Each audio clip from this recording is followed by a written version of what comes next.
જય શ્રી કૃષ્ણ વિદ્યાર્થી મિત્રો, હું છું નિલેશ દેસાઈ અને સ્વાગત છે તમારું આપણી YouTube channel teach and growth by નિલેશમાં. મિત્રો, આજે લઈને આવ્યો છું સરેરાશ મેથ્સમાં. ઘણા સમયથી આપણે શોર્ટ્સના વિડીયો મૂકતા હતા, લોંગ વિડીયોની બહુ રિકમાન્ડ હતી કે સર મૂકો, એટલે આજે સરેરાશ લઈને આવ્યો છું. તો શરૂ કરીએ સરેરાશ. આપણે ઇઝી ટુ ટોપ સુધી જઈશું.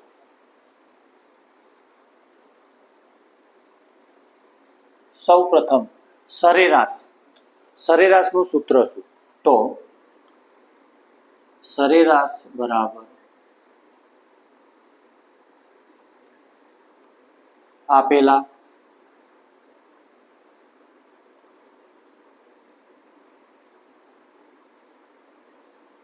અવલોકનોનો સરવાળો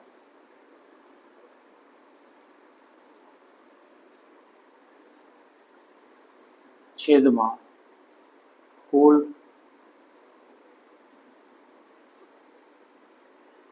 અવલોકનની સંખ્યા. આ સામાન્ય રીતે આપણે સરેરાશ શોધીએ એનું સૂત્ર આપણે આ પ્રકારે મૂકતા હોઈએ કે ટોટલ જે સંખ્યા આપી હોય તેનો સરવાળો આપણે ઉપર મૂકીશું અને કુલ સંખ્યા હશે તે નીચે મૂકીશું, બંનેને એકબીજા વડે ભાગીશું એટલે આપણને સરેરાશ એવરેજ મળશે. તો આપણે દાખલો ગણીને શરૂઆત કરી તો ખ્યાલ આવશે. એના પહેલા એકદમ એક ઇઝી લઈ લો, આમ તો ના લેવાય પણ તેમ છતાં એક સમજણ માટે એક ઇઝી લઈ લો.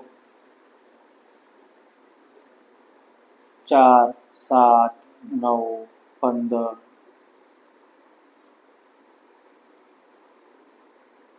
18,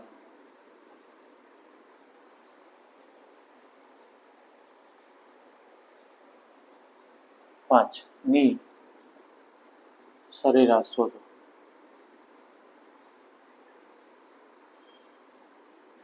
આ રીતે આપણે કોઈ પણ 5 સંખ્યા લીધી છે. તો સરેરાશ બરાબર શું કીધું છે? આપેલા અવલોકનોનો સરવાળો. તો આપણે ડાયરેક્ટ અવલોકનોનો સરવાળો કરીએ. 4 + 7 + 9 + 15 + 18 છેદમાં કુલ અવલોકન આપણી પાસે 5 છે, તે આપણે 5 લખ્યા. આ બધાનો સરવાળો કરીશું. 15 18 માં 15 નાખી એટલે 33 9 42 7 49 4 53. કેટલી સંખ્યા થઈ? 53 છેદમાં 5.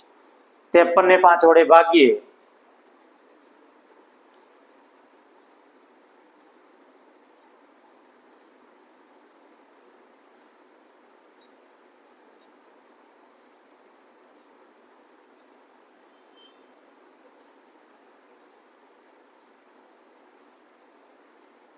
એવરેજ મળી આપણને 10.6.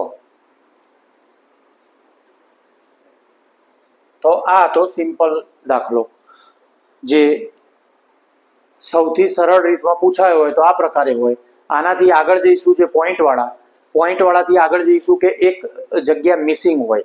મિસિંગ એટલે કે એની જગ્યાએ કોઈ એબીસીડીનો કોઈ પણ અંક આપેલો હોય, એક્સ આપ્યો હોય, એ આપ્યો હોય, બી આપ્યો હોય, એ કેવી રીતે શોધવો એ લેવલથી પછી ક્રમિક એકી, ક્રમિક બેકી, જે આ અલગ અલગ ટાઈપ્સના દાખલા હોય એ તમે દરેક એક વાર જોયેલા હોય તો એમાંથી કોઈ પણ એક્ઝામ સેન્ટરના અંદર આવ્યો હોય તો આપણને ક્યારેય તકલીફ પડે નહીં. તો આના પછી ચાલુ કરીએ પોઈન્ટવાળા.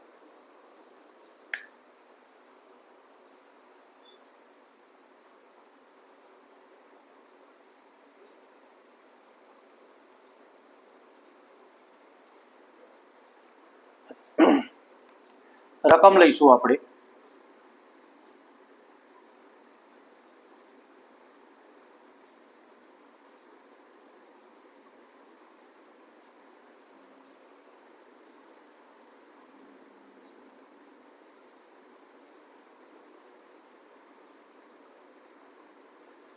પાંચ આપ્યા છે, પછી 18, ત્યારબાદ આ 3.1, 2.6 અને 1.3. આની સરેરાશ શોધો. સૂત્ર તો એક જ લાગશે, ખાલી ગણતરીના અંદર ફરક પડશે. તો સરેરાશ બરાબર 5 + 18 + 3.1 + 2.6 + 1.3. સંખ્યા આપણને આપી છે 5. શું કરાય? આ રીતનું આવો તો પોઈન્ટ વાળા જો સરવાળા કરવા જાઓ એનાથી બેટર કે એક વસ્તુ યાદ રાખવી કે પોઈન્ટ પછી 1 6 9 6 ને 3 9 ને 1 10 એટલે કેટલી સંખ્યા વધી? એક સંખ્યા વધી. 18 ને 5 23 23 ને 3 26 ને 2 28 ને 1 29 29 માં 1 નાખશો એટલે બની જશે 30. 30 છેદમાં 5 મૂકો 5 છંગ 30 સરેરાશ આવશે 6. આઈ હોપ ખ્યાલ આવ્યો છે મિત્રો. ગણતરીના અંદર ક્યારે પોઈન્ટ મૂકીને સરવાળા એવું કરવું નહીં. પોઈન્ટ પછીની જે સંખ્યાઓ એનો સરવાળો કરી લો, આગળની કરી લો, એના અંદર ઉમેરી દો, ડાયરેક્ટ તમને જવાબ મળી જશે. નોટ ડાઉન કરતા રહેજો, આગળનું રકમ લખી લો.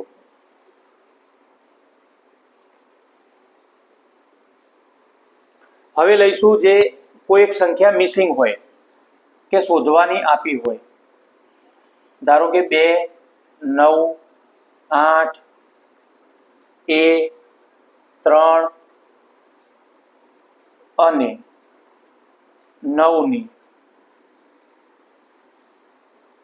સરેરાશ 6 હોય તો એની કિંમત શોધો.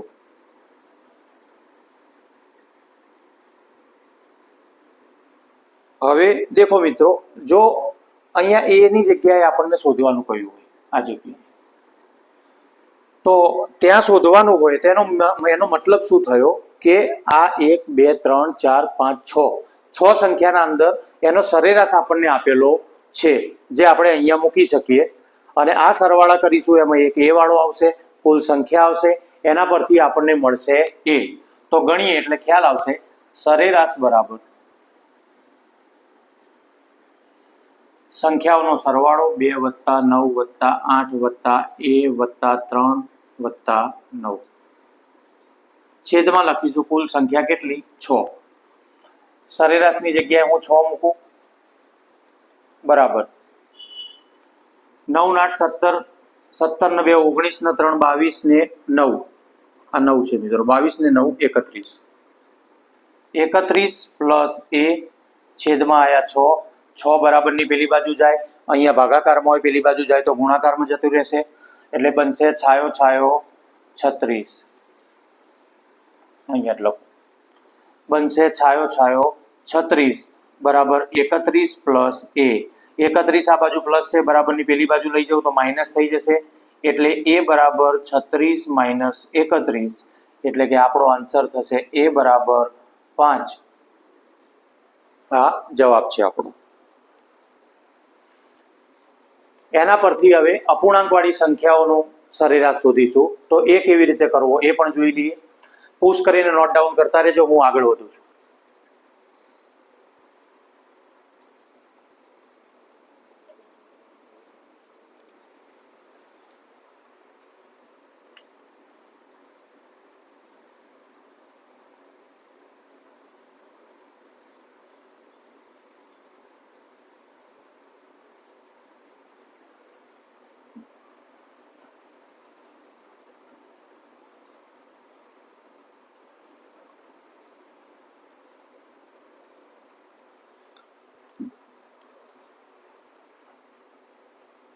સેમ સિસ્ટમથી જ આપણે મૂકીશું. કોઈ આના અંદર કોઈ અલગ સૂત્ર નહીં આવે.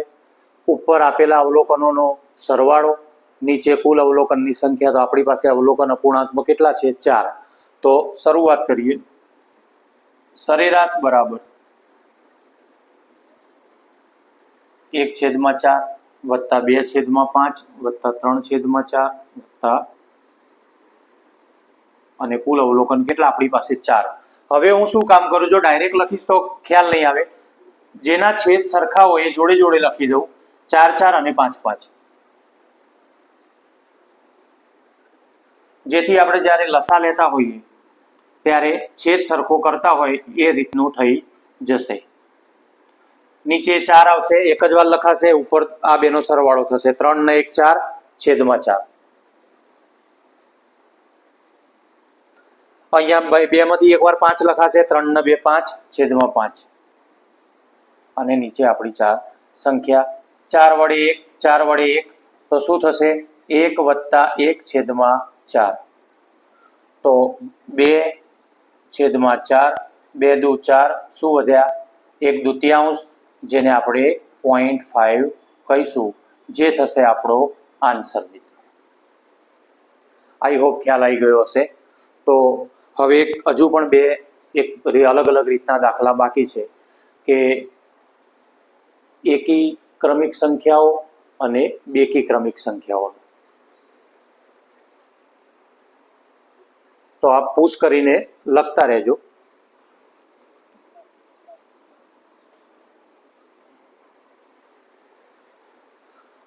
સૌપ્રથમ હું લઈશ બેકી સંખ્યા. તો ક્યાંયથી પણ અહીંથી ચાલુ કરીએ. 22, 24, 26, 28, 30. 22, 24, 26, 28, 30 ની સરેરાશ શોધો.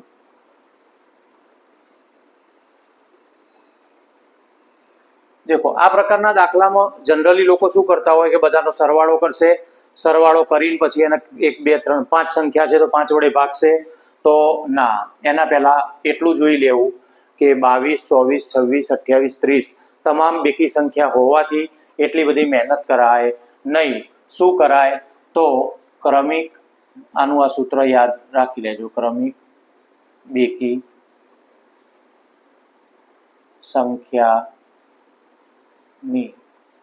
સરેરાશ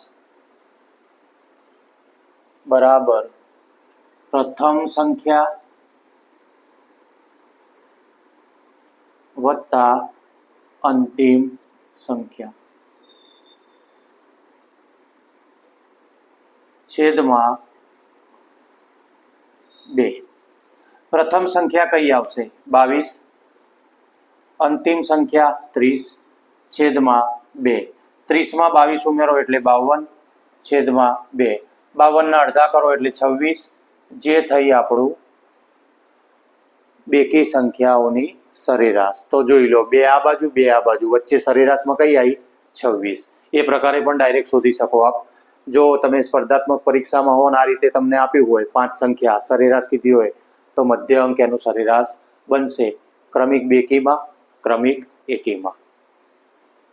હવે આના ઉપરથી એક ઉદાહરણ લઈ લઈશું ક્રમિક એકી સંખ્યાનો, જેથી તમામ પ્રકારની ક્વેરી આવી જાય. આના પછીના લેક્ચરના અંદર મિત્રો હું આ વસ્તુ તમારે બેઝિક શીખવા માટે સરળતા રહેશે. આના પછીના ચેપ્ટરના અંદર જે દાખલા આવશે એ તમામ દાખલા આ સમજ્યા હશો તો જ આવડશે, બાકી આવડશે નહીં.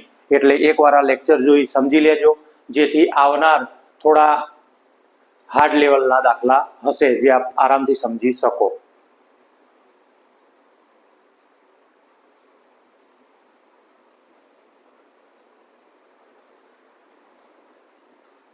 હવે લઈશ એકી સંખ્યા. તો 41, 43, 45 અને 47 ની સરેરાશ શોધો. શું થશે? તો સરેરાશ બરાબર જેમ બેકીનું લીધું એમ ડાયરેક્ટ એકી લખી દો. એકી ક્રમિક સંખ્યાની સરેરાશ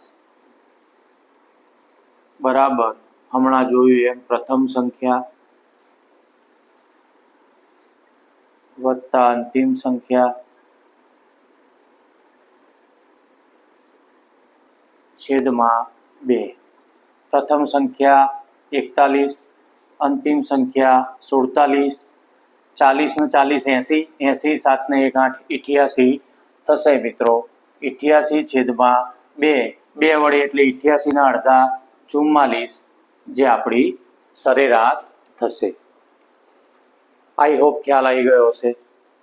તો આવા જ હજુ આનાથી પણ સારા સારા દાખલા જે આપણે તમામ સ્પર્ધાત્મક પરીક્ષાના અંદર કામમાં આવશે, આવનારી તલાટી, ડીવાયએસઓ તમામના અંદર. તો આપણી યુટ્યુબ ચેનલ જોતા રહો. ચેપ્ટર સરેરાશ, જેના આગળના નેક્સ્ટ લેવલના દાખલા આગળ આવશે, અને સબસ્ક્રાઇબ કરતા રહો, શેર